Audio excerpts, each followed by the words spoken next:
Oke, selamat pagi Pak Nurmadi dan rekan-rekan yang berbahagia. Pada kesempatan kali ini saya akan memberi wawasan yang lebih luas dan dalam mengenai relevansi atau hubungan dari gaya kepemimpinan dan sistem pengendalian manajemen terhadap loyalitas kesetiaan dari karyawan. Hmm, kita perlu tahu, Bu, apakah bos yang disiplin itu akan membuat karyawan itu setia, atau justru bos yang galak yang akan membuat karyawan setia?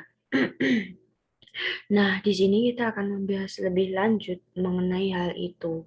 Namun, sebelum memulai acara pada pagi hari ini, ada baiknya saya memulai ini dengan memperkenalkan diri saya terlebih dahulu.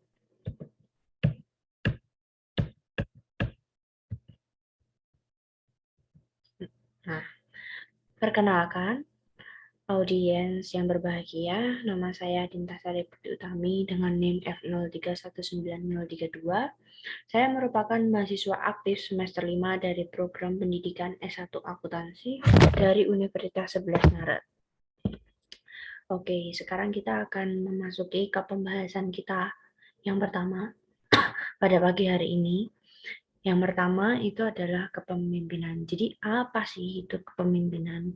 Kepemimpinan merupakan proses yang dapat mempengaruhi orang lain untuk memahami dan setuju terhadap sesuatu yang dilakukan dan bagaimana sesuatu tersebut dapat dilakukan dan bagaimana sesuatu tersebut dapat dapat mencapai tujuannya dengan baik. Memerlukan fasilitas apa agar tujuan tersebut dapat tercapai, memerlukan pula kepemimpinan seperti apa agar tujuan tersebut dapat terdukung dengan baik. Nah, organisasi yang berhasil dalam mencapai tujuan serta mampu memenuhi tanggung jawab sosialnya akan tergantung pada para pemimpin atau manajernya. Apabila seorang pemimpin mampu melaksanakan tugas dengan baik, maka sangat mungkin organisasi tersebut akan mencapai sasarannya. Suatu organisasi membutuhkan pemimpin yang efektif, yang mempunyai kemampuan mempengaruhi perilaku anggotanya atau anak buahnya. Jadi, seorang pemimpin akan diakui sebagai pemimpin apabila ia dapat mempunyai pengaruh dan mampu mengarahkan bawahannya ke arah pencapaian tujuan organisasi. Nah, merujuk pada pola atau yang bisa disebut dengan gaya, pada slide selanjutnya kita akan membahas mengenai apa sih itu gaya kepemimpinan. Apakah tipe bos galak atau disiplin merupakan gaya kepemimpinan atau bukan? Nah, mari kita cari tahu lebih lanjut. Jadi, gaya kepemimpinan merupakan sesuatu yang membentuk desain dan implementasi dari sebuah sistem pengendalian manajemen. Gaya kepemimpinan itu seringkali ditandai dengan adanya karisma tersendiri dari pemilik sebuah perusahaan, dari pemimpin dari sebuah perusahaan tersebut. Nah, gaya kepemimpinan itu merupakan sesuatu yang menggambarkan sikap, sifat, dan keterampilan yang mendasari perilaku seseorang. Gaya kepemimpinan itu akan menunjukkan secara langsung maupun tidak langsung mengenai keyakinan seseorang terhadap kemampuan atasannya. Dari situ dari situ tuh kita dapat mengambil kesimpulan bahwa gaya kepemimpinan merupakan suatu strategi atau perilaku sebagai hasil kombinasi dari sifat, sikap, dan keterampilan yang sering diterapkan seseorang pemimpin ketika pemimpin tersebut mencoba mempengaruhi kinerja di bawahnya. Nah, terus gaya kepemimpinan ini ada berapa sih atau dibagi-bagi nggak sih? Nah, pada slide selanjutnya kita akan membahas mengenai 7 gaya kepemimpinan. Nah, ini dia slide-nya. Yang pertama itu ada kepemimpinan yang mengarahkan atau kepemimpinan direktif. Yang kedua ada kepemimpinan suportif, yang ketiga ada kepemimpinan partisipatif, yang keempat ada kepemimpinan yang berorientasi pada pencapaian, yang kelima ada kepemimpinan otoriter, dan yang keenam ada kepemimpinan demokratif, serta yang terakhir ada kepemimpinan bebas. Mari kita ulas lebih dalam mengenai gaya kepemimpinan tersebut. Ada 7 gaya ya. Yang pertama adalah gaya kepemimpinan yang mengarahkan atau direktif. Jadi, kepemimpinan ini akan memberikan cara kepada para karyawan mengenai apa saja yang harus dilakukan dan bagaimana cara melakukannya, menjadwalkan pekerjaan, dan mempertahankan standar kerja. Jadi, pemimpin itu mengarahkan karyawan bawahnya itu harus kemana, lari kemana, ngapain aja, itu pemimpin yang ngarahin. Nah, selanjutnya ada kepemimpinan suportif. Kepemimpinan ini tuh menunjukkan kepedulian terhadap kesejahteraan dan kebutuhan yang dibutuhkan oleh karyawan, sikap ramah dan dapat didekati, serta memperlakukan para karyawan seperti keluarganya sendiri. Jadi sifat suportif ini cenderung kayak adil gitu loh. Misalkan saya mendapatkan opsi A. Opsi A itu kayak cuti gitu. Nah, yang lainnya juga dapat opsi seperti itu. Nah, itu gaya kepemimpinan yang sportif, dan gaya kepemimpinan sportif ini tentu saja tidak diskriminatif. Artinya tidak membeda-bedakan antara anggota satu dengan anggota yang lain. Kemudian yang ketiga ada kepemimpinan partisipatif.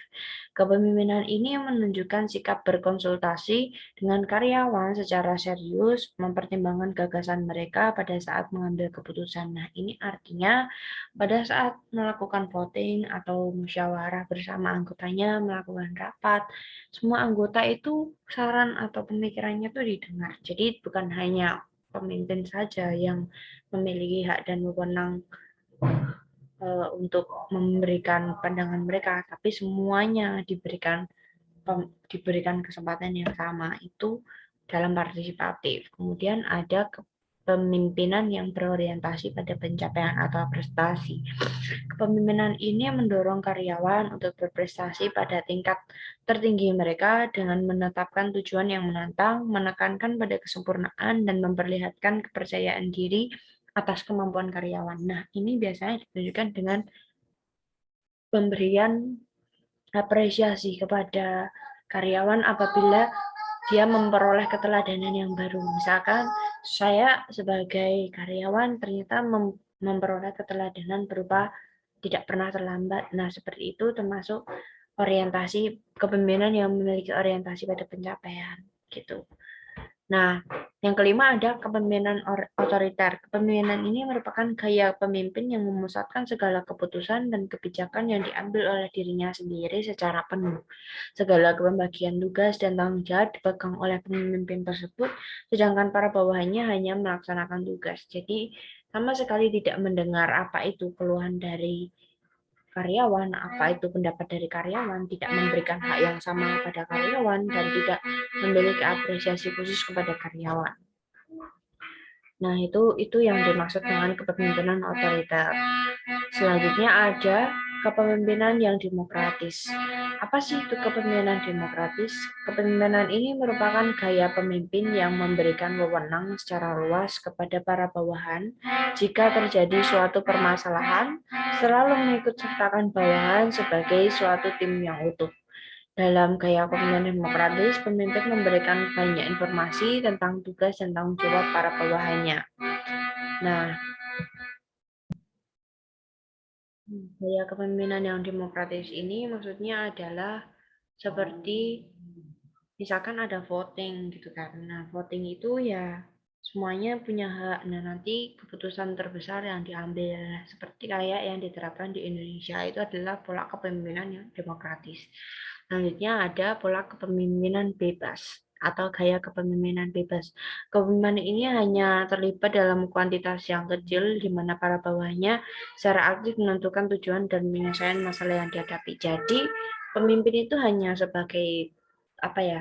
Sebagai miniatur kalau pada gaya kepemimpinan bebas, karena bawahan itu bebas untuk menyelesaikan masalah mereka. Misalkan pada divisi X gitu. Divisi X itu mengalami kendala seperti misalkan mesin tidak bisa bekerja dan lain sebagainya. Nah, ketua dari divisi X atau anggota-anggota yang berada di dalam divisi X itu bebas untuk melakukan, untuk mau ngapain sih mereka gitu, tanpa harus bertanya ke manajer atas atau manajer senior. Itu pola kepemimpinan bebas. Nah, setelah mengetahui apa itu gaya kepemimpinan dan sejenisnya, maka perlu bagi kita untuk mengetahui apa sih itu budaya organisasi. Nah, ini dia budaya organisasi. Kenapa sih kita perlu tahu budaya organisasi? Hal ini dikarenakan budaya organisasi merupakan suatu faktor pendukung sebuah gaya kepemimpinan dapat diimplementasi. Dan hal tersebut dapat terjadi karena budaya organisasi merupakan sistem yang dapat dipercaya dan nilai yang dikembangkan oleh organisasi, di mana hal itu menuntun perilaku dari anggota itu sendiri. Nah, kepemimpinan udah, gaya kepemimpinan udah, faktor pendukung dari kedua hal tersebut juga udah. Lalu apalagi? Yap, kita akan memasuki pada pembahasan mendasar kita, yaitu loyalitas karyawan atau kesetiaan dari karyawan yang memiliki relevansi terhadap gaya kepemimpinan dan sistem pengendalian manajemen. Oke, jadi apa sih itu loyalitas karyawan? Loyalitas karyawan merupakan sesuatu yang dapat didefinisikan sebagai tindakan yang menunjukkan dukungan dan kepatuhan yang konstan pada perusahaan tempat mereka bekerja. Loyalitas merupakan suatu kondisi psikologis yang mengikat mengikat karyawan dan perusahaannya, karena pengertian loyalitas karyawan bukan hanya sekedar kesetiaan fisik yang tercermin dari seberapa lama seseorang itu berada dalam organisasi, namun dapat dilihat dari seberapa besar pikiran, perhatian, gagasan, serta dedikasi yang tercurah sepenuhnya kepada perusahaan tersebut. Nah, kita udah tahu kan apa itu yang namanya loyalitas. Ada baiknya kita juga memahami faktor-faktor apa saja sih yang mempengaruhi loyalitas karyawan. Nah, ini ada 5. Di sini saya sebutkan 2 dulu. Yang pertama ada kompensasi, rasa kekeluargaan. Nah, kompensasi ini merupakan sesuatu yang diberikan secara langsung oleh perusahaan. Ini bisa berupa gaji atau insentif yang dinamakan komisi, atau ya bisa sebut saya komisi itu kan, bonus-bonus. Nah, perusahaan yang memenuhi kebutuhan karyawannya dengan kompensasi dan insentif yang diberikan, maka akan cenderung membuat karyawan setia. Nah, kayak misalkan kalau kita mendapatkan atau kalau kita mencapai target, nah kita akan mendapatkan komisi. Nah, hal tersebut bisa menambah loyalitas dari karyawan. Kompensasi sendiri itu dapat mendorong peningkatan produktivitas kerja karyawan dan merupakan salah satu faktor penting yang mendukung loyalitas karyawan. Seperti yang sudah saya jelaskan tadi, kalau misalkan perusahaan akan memberikan gaji, memberikan komisi lebih kepada karyawan yang mencapai target penjualan, nah itu juga akan mempengaruhi produktivitas dari kinerja perusahaan tersebut. Yang kedua ada rasa kekeluargaan. Adanya rasa kekeluargaan yang diciptakan dari budaya perusahaan dan sudah melekat dalam ekosistem karyawan akan membuat karyawan merasa betah untuk bekerja di perusahaan tersebut. Hal ini dikarenakan adanya anggapan bahwa anggota perusahaan sudah seperti keluarga berikutnya. Nah, ini maksudnya gini, kayak kalau kita semua dianggap seperti keluarga, kita pasti memiliki kedekatan, kayak dan akan minim akan terjadinya crash. Nah, seperti itu akan membuat rasa nyaman kepada karyawan dan itu akan meningkatkan loyalitas dari karyawan. Selanjutnya ada tempat kerja yang nyaman, rekan yang bersahabat, dan gaya kepemimpinan. Rekan kerja yang nyaman, tempat kerja yang nyaman ini tidak dipungkiri, itu tuh tidak dapat dipungkiri ya, kalau suasana kerja yang menyenangkan itu dapat membuat karyawan bisa melaksanakan pekerjaan dengan baik. Suasana kerja yang menyenangkan itu juga bisa mendukung karyawan untuk melaksanakan pekerjaannya dengan lebih baik. Rasa nyaman yang tercipta dari lingkungan perusahaan dapat menjadi acuan bagi karyawan untuk bekerja yang lebih baik dan akan menimbulkan kedekatan, kebahagiaan, dan rasa memiliki antar satu sama lain. Jadi misalnya nih, tempat kerja kita ini memiliki AC, terus tempatnya luas, meja yang kita miliki satu orang satu, itu kan nyaman, kita bekerja di situ juga nyaman. Akan berbeda apabila tempatnya itu kotor, kumuh, lalu apa benda-benda dokumen-dokumen itu berserakan. Nah, itu akan membuat kita yang bekerja di situ itu tidak nyaman gitu. Kemudian ada rekan yang bersahabat, adanya rasa kebersamaan dan solidaritas yang tinggi di antara anggota badan usaha akan dapat menciptakan suatu tim kerja yang solid. Dan dengan kerjasama yang solid tersebut, maka akan memberi dampak positif pada perusahaan, yakni tercapainya target kerja bahkan dapat melampaui target kerja. Jadi kalau rekan kerja kita bersahabat, kalau nggak ada yang bikin drama atau misalkan ya apa namanya, mereka semua fun, membahas tugas fun, suportif, dan menyenangkan. Nah, itu juga akan membuat seorang karyawan itu betah untuk berada di dalam lingkungan tersebut karena tempat kerja nyaman, rekan kerja yang bersahabat. Nah, lalu ada kompensasi, terus ada rasa kekeluargaan yang dalam. Nah, itu akan mempengaruhi tingkatan dari loyalitas karyawan tersebut. Dan yang terakhir, faktor yang terakhir adalah gaya kepemimpinan. Gaya kepemimpinan merupakan sesuatu yang mendasar pada suatu perusahaan karena suatu perusahaan itu dapat berjalan dengan baik dan berhasil untuk mencapai tujuan yang diinginkan tergantung dari kualitas pemimpin yang tercermin dalam gaya kepemimpinannya. Nah, kayak misalkan kayak kepemimpinannya itu otoriter. Nah, belum tentu loyalitas karyawan itu bisa turun karena dia merasa tidak digubris, tidak diperhatikan, dan seperti itu. Nah, kepemimpinan yang efektif itu sangat penting untuk kelangsungan dan keberhasilan suatu badan usaha atau dan loyalitas karyawan. Dan loyalitas karyawan itu akan meningkat sesuai dengan gaya kepemimpinan yang tepat. Karena keberhasilan seorang pemimpin perusahaan dalam menggerakkan karyawannya untuk mencapai tujuan yang telah ditetapkan oleh perusahaan. Nah, itu tuh tergantung ya pada gaya kepemimpinan. Nah, mau dibuat seperti apa agar loyalitas dari karyawannya itu terbentuk. Nah, udah selesai deh kita membahas mengenai faktor-faktor dari yang mempengaruhi loyalitas, maka perlu bagi kita untuk mengetahui apa saja sih macam dari loyalitas ini. Nah, ternyata ada 3, yaitu loyalitas transaksional, loyalitas transologis, dan loyalitas transdensi. Pada slide ini kita akan membahas mengenai macam-macam loyalitas. Nah, mari kita bahas lebih lanjut. Yang pertama ada loyalitas transaksional. Loyalitas ini muncul karena adanya hubungan transaksional, di mana loyalitas transaksi ini merupakan loyalitas yang muncul kan dari transaksi. Misalkan nih, saya sehabis membeli sesuatu di toko X, yaitu saya hanya sampai situ saja loyalitas saya begitu. Terus yang kedua ada loyalitas transologis, yaitu loyalitas ini itu terbangun karena manusia itu mengandalkan pikiran rasional dan irasional atau emosinya dalam menilai brand atau produk serta mereka itu dapat terpicu secara emosional gitu. Misalkan saya tertarik pada barang ini gitu karena mungkin desainnya bagus dan lain sebagainya. Nah, saya suka sama ini, saya akan jadi langganan. Nah, itu yang namanya loyalitas translogis. Kemudian ada loyalitas transdensi. Loyalitas ini merupakan loyalitas yang melampaui batas-batas pikiran dan kejiwaan. Loyalitas ini bekerja pada tingkat spiritual serta pada tingkat agama. Nah, loyalitas diperlukan dalam perusahaan karena karyawan merupakan sumber daya yang penting bagi perusahaan karena karyawan yang memiliki loyalitas akan memudahkan perusahaan dalam mencapai tujuan perusahaan.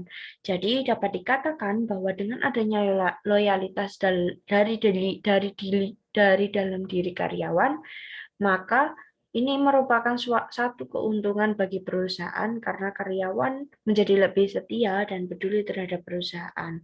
Nah, selanjutnya kita akan membahas mengenai variabel terakhir kita, yakni adalah sistem pengendalian manajemen. Nah, apa sih itu sistem pengendalian manajemen? Sistem pengendalian manajemen merupakan sebuah unsur mendasar yang diperlukan dalam sebuah perusahaan.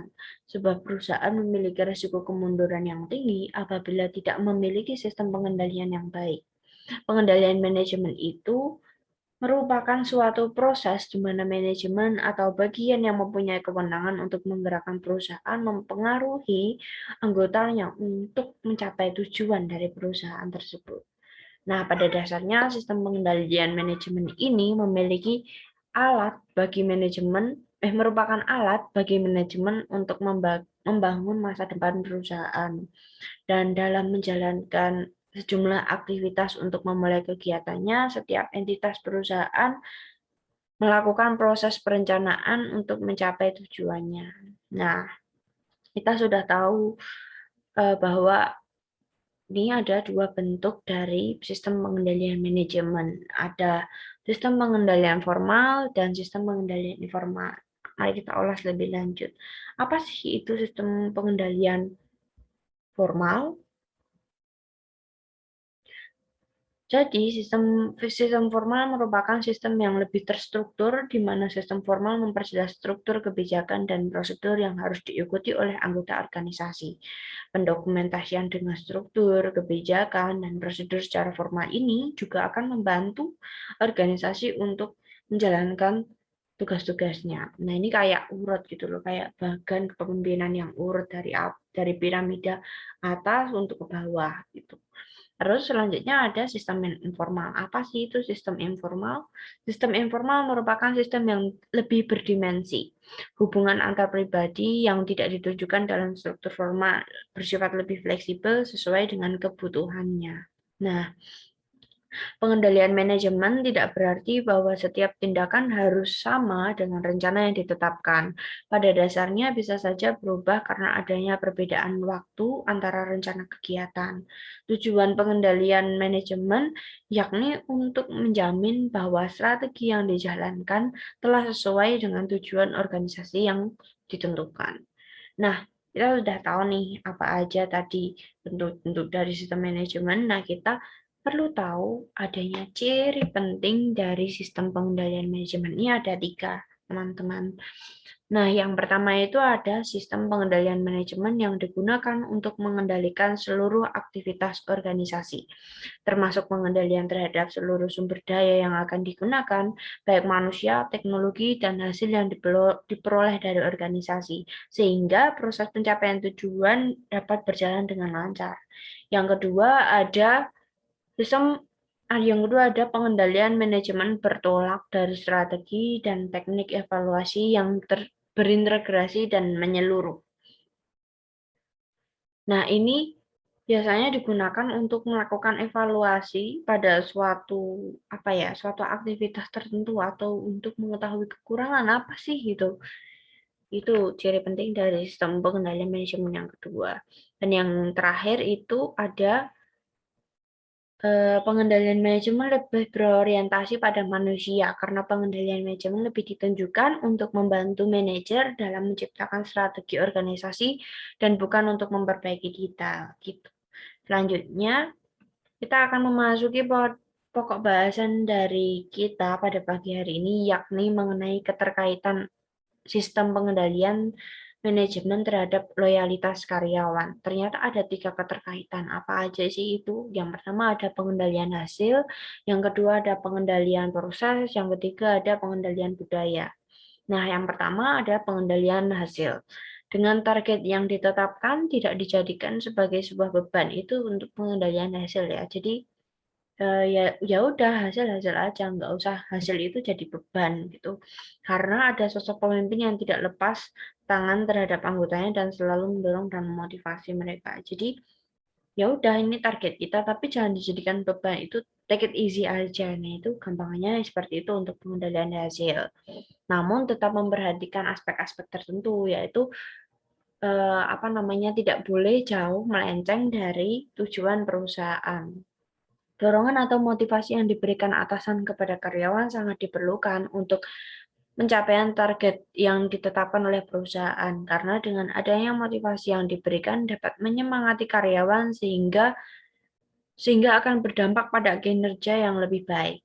Nah, pengendalian hasil ini diterapkan oleh perusahaan agar memiliki dampak terhadap loyalitas karyawan, karena dengan adanya reward dan punishment yang ditetapkan oleh perusahaan, maka karyawan akan bertanggung jawab terhadap pekerjaannya yang menjadi tugasnya.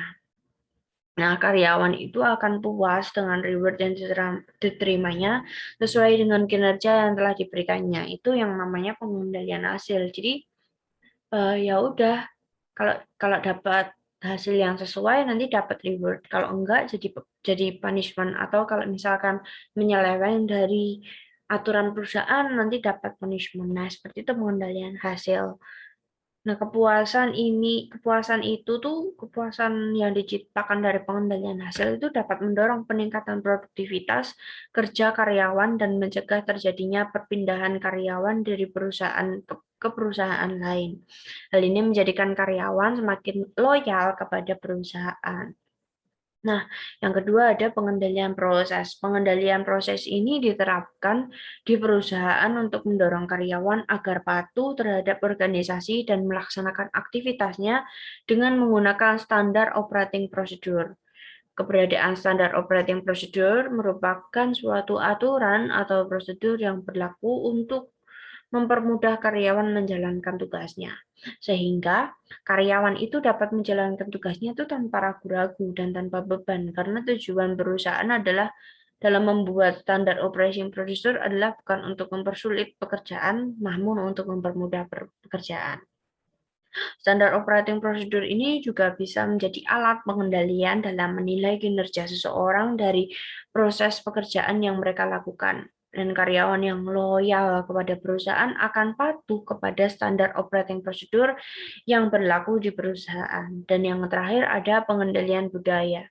Jika ingin berhasil dalam mencapai tujuannya, maka kita sebagai perusahaan, pihak perusahaan harus mempunyai strategi dan dalam mengikat karyawan agar tidak kehilangan karyawan terbaiknya. Pengendalian budaya ini diterapkan oleh perusahaan memiliki yang nantinya akan memiliki dampak terhadap loyalitas karyawan karena kedekatan antara atasan dan anggota badan usaha akan sangat membantu untuk membangun rasa kekeluargaan di antara mereka. Nah, pengendalian budaya ini dapat ditujukan dengan adanya rasa simpatik dari karyawan dari atasan dari karyawan kepada atasan ataupun sebaliknya. Nah, sikap atasan yang berempati kepada karyawannya, saling peduli, caring, tidak otoriter, itu akan membuat karyawan itu betah pada perusahaan tersebut, dan itu yang dinamakan dengan pengendalian budaya. Bagaimana sebuah budaya itu bisa menciptakan suatu ekosistem yang nyaman bagi orang-orang yang berada di dalamnya, baik atasan, bawahan, maupun komponen-komponen pendukung lain. Gitu. Nah, dengan kata lain, pendekatan pribadi pada pengendalian budaya ini dapat menciptakan hubungan erat dan memperkokoh hubungan antara karyawan. Nah, itu yang saya maksud dengan pengendalian budaya. Jadi perlu bagi kita sebagai perusahaan untuk melakukan pengendalian budaya. Jadi budaya itu bukan sesuatu yang sepele, tapi justru sesuatu yang krusial, karena karyawan itu bisa pindah ke perusahaan A, perusahaan B hanya karena budaya pekerjaan yang kurang menyenangkan. Misalnya kayak deadline yang tidak menyenangkan, misalkan diberi tugas pada hari Selasa dikumpulkan Rabu, terlalu mepet padahal tugasnya itu banyak. Nah, seperti itu akan membuat karyawan sangat tidak betah dan akan memutuskan untuk resign. Itulah pentingnya pengendalian budaya. Nah, sampai ini kita pada ujung pembahasan kita pada pagi hari ini. Loyalitas itu merupakan dasar bagi karyawan untuk dapat bertahan di suatu perusahaan dan memberikan yang terbaik bagi perusahaan mereka. Perusahaan yang milik karyawan yang loyal itu akan dapat maka akan membuat perusahaan itu semakin kuat dan dapat mengikuti persaingan yang semakin ketat saat ini. Tentunya setiap perusahaan pasti akan mengharapkan loyalitas dari karyawan. Karena adanya loyalitas tersebut, maka karyawan akan berusaha untuk memberikan yang terbaik bagi perusahaan. Nah, ini ada dua kesimpulan untuk pada pagi hari ini. Nah, saya pindah dulu. Yang pertama adalah karyawan yang loyal bukan merupakan karyawan yang muncul dengan sendirinya, namun perlu adanya peranan dari pemimpin untuk dan menciptakan pengendalian manajemen untuk menciptakan loyalitas karyawan. Dan yang kedua ada kepemimpinan dan sistem pengendalian manajemen memiliki hubungan satu sama lain. Hal ini dikarenakan kepemimpinan yang baik dapat membentuk sistem pengendalian manajemen yang efektif. Nah, bentar. Nah, untuk pembahasan lebih lanjut itu sistem pengendalian manajemen dan gaya kepemimpinan itu sangat sangat berpengaruh kepada loyalitas dari karyawan. Nah, karena dengan adanya loyalitas dari karyawan yang sudah terbentuk tersebut, maka akan membuat perusahaan itu dapat meraih tujuannya dengan mudah dan perusahaan itu dapat menentukan pilihan terbaik mereka harus seperti apa. Begitu. Demikian materi seminar yang mungkin dapat saya bawakan pada pagi hari ini. Apabila ada pertanyaan, dapat langsung ditanyakan pada kolom chat atau langsung open mic untuk bertanya. Terima kasih, audiens.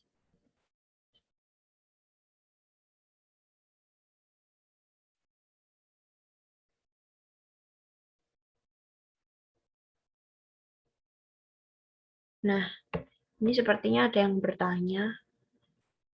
Ini dari Dian Khoirunisa melalui kolom chat. Menurut Anda, dari berbagai gaya kepemimpinan yang ada, manakah gaya kepemimpinan yang dirasa baik untuk diterapkan pada perusahaan, dan apakah gaya kepemimpinan tersebut dapat dilaksanakan bersamaan? Nah, sebelumnya terima kasih atas pertanyaannya, Dian. Saya akan mencoba menjawab pertanyaan kedua, yakni apakah gaya kepemimpinan dapat dilaksanakan bersamaan? Menurut saya adalah bisa, apalagi gaya kepemimpinan tersebut dapat lebih menunjang loyalitas dari karyawan. Dan untuk pertanyaan pertama, yakni gaya kepemimpinan yang menurut saya baik adalah gaya kepemimpinan gabungan dari gaya kepemimpinan mengarahkan atau direktif, suportif, partisipatif, dan memiliki orientasi pada pencapaian serta demokratis. Hal tersebut itu saya maksudkan karena dengan adanya kepemimpinan yang direktif atau mengarahkan karyawan, karyawan itu tuh dapat tahu itu apa sih yang harus dilakukan tanpa mereka harus kebingungan. Lalu apa namanya? Suportif. Nah, suportif dan partisipatif ini berarti semua karyawan itu memiliki kesempatan yang sama, memiliki apa namanya? Hak yang sama untuk mungkin berpendapat pada rapat, untuk apa namanya? Untuk memberikan pandangan, memberikan masukan, melakukan perubahan baru, mendorong perusahaan. Nah, itu semuanya itu sama, itu yang saya maksud dengan kepemimpinan gabungan. Nah, lalu juga harus didukung dengan kepemimpinan yang demokratis. Yang itu tuh kalau udah didengar semuanya, nah kita kita itu bisa milih gitu loh. Apa namanya, mau ngambil dari keputusan terbanyak atau bagaimana. Nah, seperti itu yang apa namanya, yang baik untuk digabungkan